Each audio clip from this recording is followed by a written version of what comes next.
ඉතා ඈත කාලයක රන් මැණික් වලින් දිදුලන සම්පත් සයුරක් මෙන් පිරිපුන් වූ නගරයක සුමේද බ්‍රාහ්මණයා ජීවත් වූහ. ඔහු සතු ධනය ගණන් කරන්නට අහසට තරු ගණන් කිරීමක් මෙන් දුෂ්කරය. එහෙත් ඔහුගේ සිත ඒ සියල්ලට වඩා විශාල විය. මේ සම්පත් මට මරණය නවත්තන්න බෑ. මේ රන් මට දුක නිමා කරන්න බෑ. එසේ සිතූ සුමේද බ්‍රාහ්මණයා තමන් සතු සියලු ධනය දුප්පතුන්ට, යාචකයන්ට, සරණාගතයන්ට බෙදා දුන්නේ වියලි බිමකට වෙසි වැටෙනවා මෙන්ය. රන් වස්ත්‍ර ඉවතලා සරාගයෙන් තොර වස්ත්‍රයක් දරා නගර දොරටුවෙන් පිට වූ ඔහු කැලයට ඇතුළු වූයේ සුමේද තාපසතුමා ලෙසය. ඔහුගේ ශරීරය දැඩි විය. නමුත් සිත මල් පොකුරක් මෙන් මෘදු විය.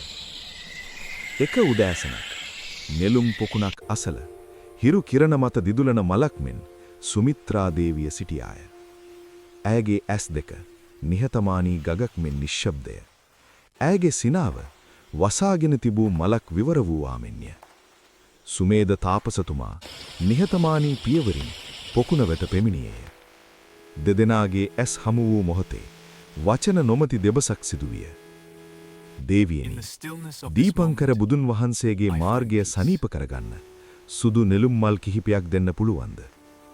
සුමිත්‍රා දේවිය කිසිදු සැලකිල්ලක් නැතිව තම සිතම සමග සුදු නෙළුම් මල් ඔහුගේ අතට දුන්නාය. ඊ මල් මලක් නොව අනාගත බුද්ධත්වයේ පළමු පූජාව විය. නගරය සලිත විය. ධර්මය පැමිණේ කියා. දීපංකර බුදුන් වහන්සේ රන්වන් ප්‍රභා මණ්ඩලයකින් මහා සංඝයා සමග පැමිණියහ. එහෙත් මාර්ගය මඩෙන් පිරිතිබුණි.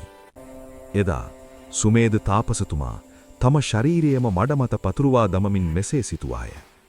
මගේ ශරීරය බුදුන් වහන්සේගේ පියවරට බිමක් විය හැකිනම් එයින් මට වඩා මහත් සම්පතක් නැත. දීපංකර බුදුන් වහන්සේ ඒ ශරීරය මත පියවර තබා නවතින මොහොතේ ලෝකය නිහතමානී විය. අනාගතයේ අසංඛ්‍ය කාලයකින් පසු මෙම තාපසයා ගෞතම බුදුන් වහන්සේ වේ. එම විවරණය සමග දේවතා මල් වැසි වැටුණි. අහස පවා සතුටින් කම්පිත විය. දුරින් සිට සුමිත්‍රා දේවිය ඒ සියල්ල දැක්කාය. ඇය අනල නැත. ඇය සිනා නැත. ඇය නිහතමානීව ප්‍රාර්ථනා කළාය. මටත් මේ ගමනේ කොටසක් වීමට අවසර ලැබේවා. සුමේද තාපසතුමා මනෙන් නැගී අහස දෙස බැලුවාය. එදා ඔහු තාපසයෙක් වුණා. නමුත් ඒ මොහොතේ බුද්ධත්වයේ උපදින. එතනින් පාරමී ගමන ආරම්භ වුණා.